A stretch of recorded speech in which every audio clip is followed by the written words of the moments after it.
Hi, I'm Ron, and this is my damn show. Let's get into it. Text.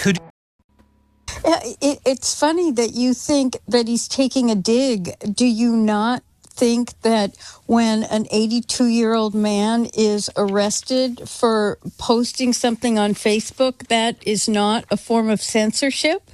Well, it depends what he posts, doesn't it? Depends if it's legal. Well, what did that 82-year-old man post? Well, let's back up a minute here. If we are starting to scrutinize everything that someone says, if we're arresting them because hold on a it is minute. hate speech. What is you mentioned a specific case there. What is it this 82-year-old was arrested for? Honestly, I can't remember, but you're telling me that it's outrageous that an 82-year-old man was. Back up a minute. No. Sorry, this is important because you just said this is an example of free speech under threat in the UK, but you can't tell me what he was arrested for. I don't remember the So why are you bringing it up then? I brought it up as an example that if we are scrutinizing what an 82-year-old man posts on Facebook... But you can't assess that without knowing what he said, can you? Well, you know what? Let's just say I brought up a wrong example because I don't have the context Could it possibly be because it's all a load of nonsense and free speech isn't under threat in the UK at all, which I think you've just demonstrated respectfully? You know what? I've been there I've lived in the UK for 24 years. And yes, I do believe that censorship, it started with political correctness. Right. And as political correctness moved from accusing people of microaggressions and then people getting triggered over what somebody said, it has been a form of putting a speech straitjacket on people. So what can't you say in the UK right now without being arrested that you think people should have the right to say? You know what? That's a very good question. It is. Thank you. It is. I can't answer that question, and I can't give you an example exactly. But see, what I find interesting. Sorry, Jane. You've given me an example of free speech being under threat. You can't tell me what the person said. Well, I've asked you for one single thing that you can't say in the UK without the fear of being arrested, and you can't think of anything. It's because Britain still is a country, compared to the United States, by the way, where free speech absolutely exists and always will. Well, we both see it differently then. But you can't give me any single point of evidence whatsoever to back up your idea. Why don't you give me an example of how free speech still exists and censorship is not there? Because you don't get arrested by the police for saying anything that isn't incitement or hate speech in this country. People are free to express their opinions. People are free to give their views. We do not have a police state in this country, unlike, I might say, the way that the United States is going under Donald Trump. Well, you know, that's interesting because it's not going that way with Donald Trump. It was going that way, and it's now reversing itself. Right. So banning journalists from the White House because you don't like what they've written, demanding the impeachment of judges because you don't like what they've ruled, sacking government officials because they've dared to criticise you at any point in recent years, defunding universities because they're not doing what you do, threatening law firms if they don't toe the party line, defunding media organisations that you think are against you, arresting students because of what they've written on social media, and ramping up checks of people entering the UK to check they haven't posted anything on Facebook that you don't like, doesn't amount to any sort of attack on free speech. That's really twisting things without the specific examples. You're giving... You're giving examples the same way I gave the example of the 82-year-old man. But you didn't give any examples, and I've just given you 10. No, you've just given me a very biased perspective. Bias is facts. All of those things have happened. Which of those haven't happened? Have journalists been banned from the White House under the Trump administration? Have journalists been banned, or have they brought in alternative media that presents a different I'm not talking about angle? Have journalists from organisations like the Associated Press been banned by the White House, yes or no? Yes, they have. Right. Have judges been threatened with impeachment because the White House doesn't like their rulings? Yes or no? Let's just... No, let's not do it that way. Let's go back Because to the that. answer's And yes. why were they? Why were they banned? But so we accept, right? Are we accepting that all the things I just suggested have happened? If you don't let me finish, then we can't really have a conversation here because you've got a very biased perspective I'm not here, biased at a all. very angle. I'm giving you facts, and I'm just asking whether you recognise that those things are true. You know what? It's so interesting. Did we not have a bunch of fake news here? And in the U.S., we did. And why?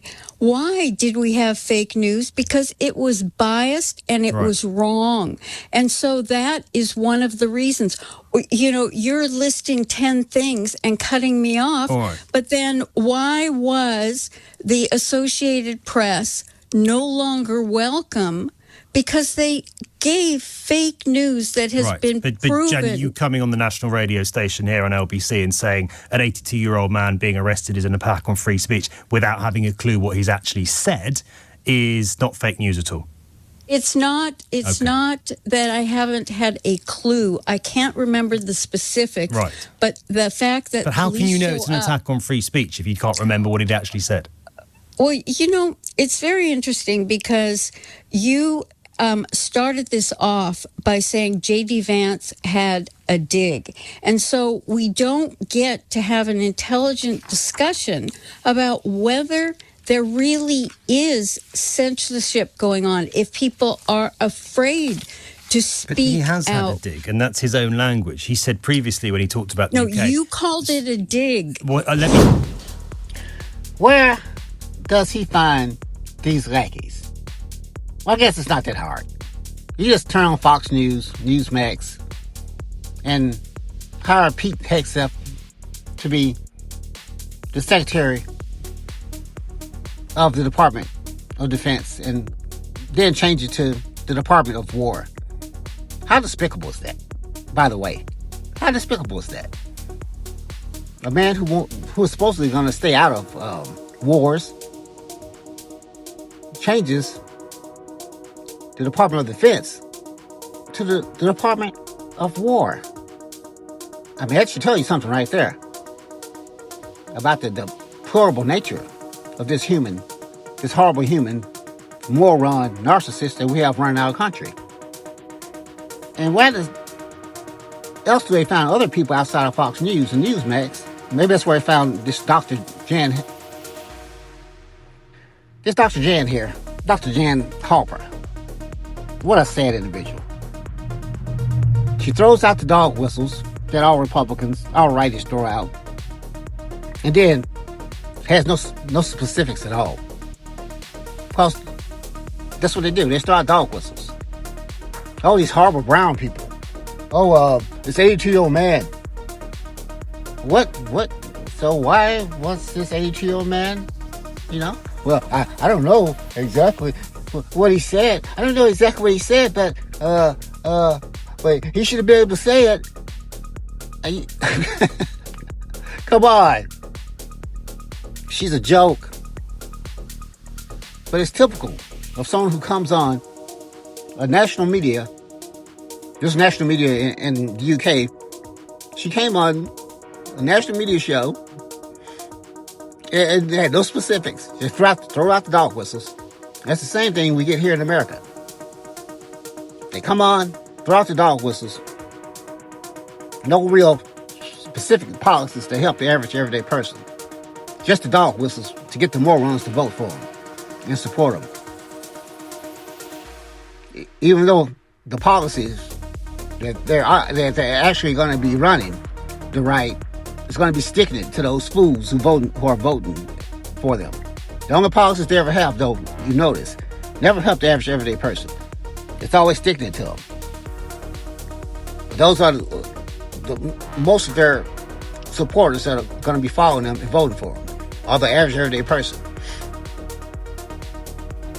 And they get a moron like this, who I'm sure she doesn't need help. She lives in the UK now. She's a doctor. And she's the typical person that comes on and apologizes for this horrible administration. Someone who's probably making even more money out of all the stocks All the stock tips that the Trump administration is probably giving her when they make horrible moves like turning tariffs on and pulling tariffs off. You know, things that shake up the whole world, mess up our economy and everybody else's economy, but they can make billions off. Think about that. Think about that. Tell me what you think about sad individuals like Dr. Jan here, who has no idea what she's really talking about as far as these politics go.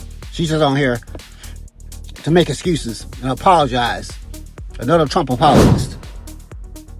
Sad, sad. Let me know what you think in the comments. Thanks for watching.